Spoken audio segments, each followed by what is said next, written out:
Oh enggak, berarti ayat coba ayat 3-nya ya. Kita lihat.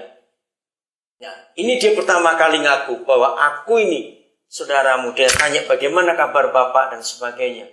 Saudara, 22 tahun dia menunggu waktu itu. Maka itu tangisannya meledak. Ruben ketakutan. Kenapa? Dia pikir sekarang adik ini akan balas dendam. Ayat berapa? Ayat yang dibaca sendiri saudaranya. Ruben ketakutan ketika dia tahu itu adiknya yang dijual dulu. Tapi Yusuf meyakinkan, aku enggak akan balas dendam kepada kamu. Hebatnya luar biasa. Proses itu. Termasuk kepada istri Potifar. Dia enggak nyumpai, dia enggak mengutuki. Sama sekali dia enggak sakit hati. Kembali pasal 39. Ada tanda lagi. Jadi akhirnya dia di penjara. Ayat 20. Lalu Yusuf ditangkap oleh tuannya. Dan dimasukkan dalam penjara tempat tahanan-tahanan raja dikurung. Demikianlah Yusuf diapakan? Bukan di hotel loh ya ini. Dipenjarakan di sana. Ayat 21 kembali ada pernyataan ini. Tetapi Yahweh bagaimana? Menyertai Yusuf. Dan melimpahkan kasih setianya kepadanya. Dan membuat Yusuf menjadi kesayangan bagi kepala penjara itu. Bayangkan di penjara pun Papa tetap menyertai. Berarti di penjara pun Yusuf tetap Kristen. Dia enggak sakit hati, dia enggak dengki, dia enggak dendam. Saudara, secara psikologis ya. Kalau orang sedang sakit hati, lalu diam 3 hari saja, itu pikiran jadi apa? Jadi jahat. Berkembang terus. Keluar yang macam-macam, tapi tidak dengan Yusuf. Maka itu ketika kita tahu target yang Yesus berikan buat kita, sempurna seperti Bapamu yang di surga adalah sempurna. Jangan lupa ada proses. Jangan kita gagal di proses itu. Amin.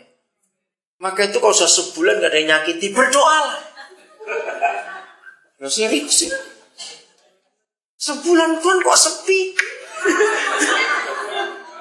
Mana itu biasa telepon-telepon itu enggak telepon lagi. Yang suka maki-maki itu. Lu serius sudah. Untuk menjadi sempurna harus ada proses dalam hidup kita. Amin. Ketika kita disakiti dan kita terimanya harus tulus hati lo ya. Bisa ngajak orang itu makan. Ayo kita ke Fatke yuk.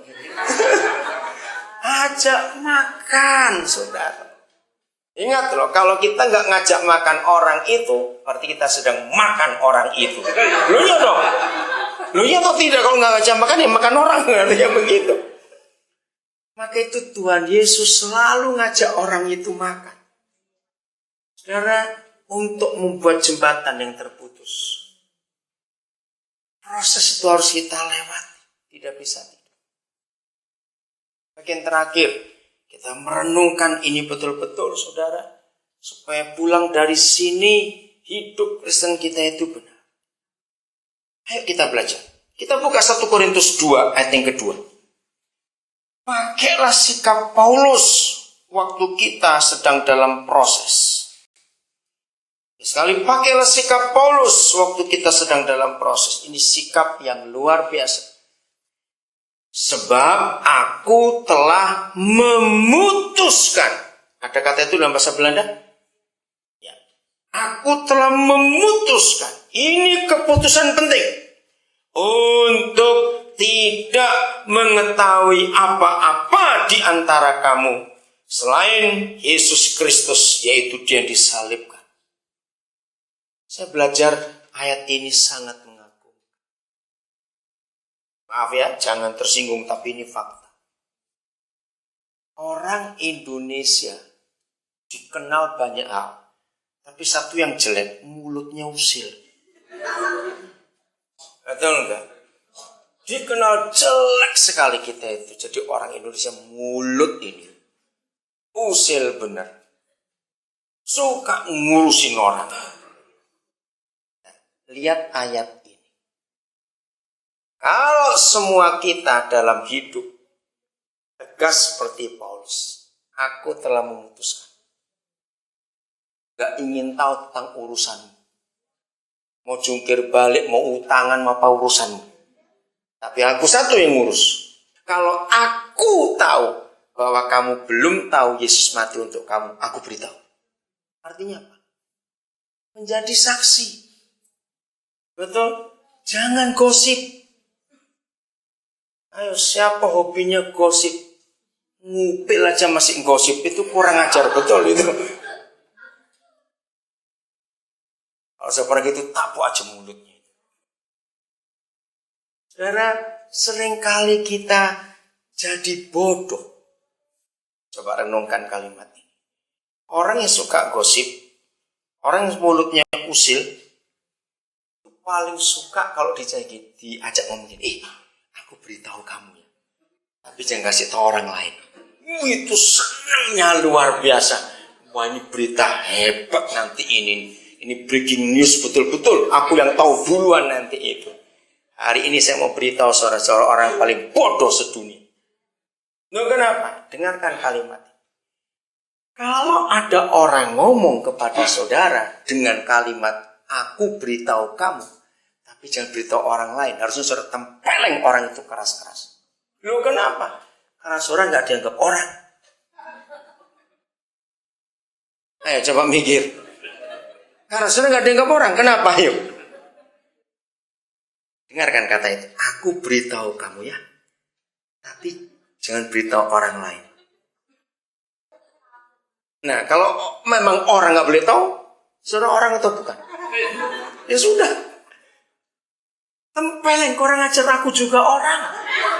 Jadi kalau kamu ingin orang nggak tahu, aku juga orang, jangan beritahu aku.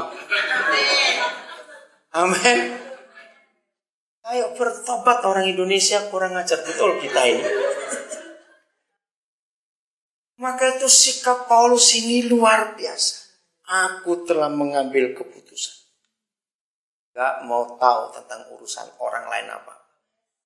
Tapi satu aku harus tahu.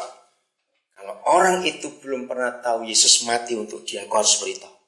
Yang lain bukan urusan. Coba ya kita belajar hari ini, saudara.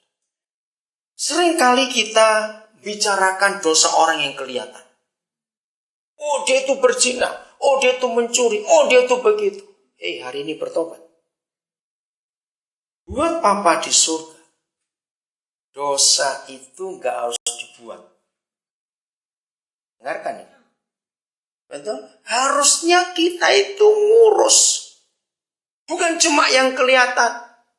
Kalau itu saudara kita dan kita tahu salah, kita beritahu. Jangan lewat orang lain. Kalau kita gak bisa ngomong langsung dengan dia, kita diam. Amin. Laporkan ke Tuhan saja. Untung Tuhan gak kayak saya. Kalau Tuhan kayak saya jahitin mulut-mulut orang itu sebagai ngomong. Tapi waktu itu belum ada SMS, kan bisa pakai jempol ngomong itu masalahnya. Saudara ingat, kalau kita yang ngurus yang kelihatan, kita jahat sekali. Masih ingat hukum surga tentang berzina? Berzina buat surga itu nggak harus tidur dengan seseorang. Betul? Ingat Yesus memberikan hukum.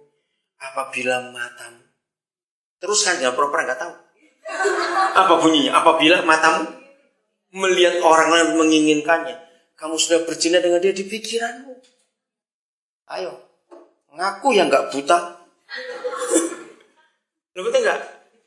Semua kita berarti sudah pernah berzina. Jawab ya atau tidak. Termasuk kita yang tua-tua juga sama, sudah mata ini kurang ajar.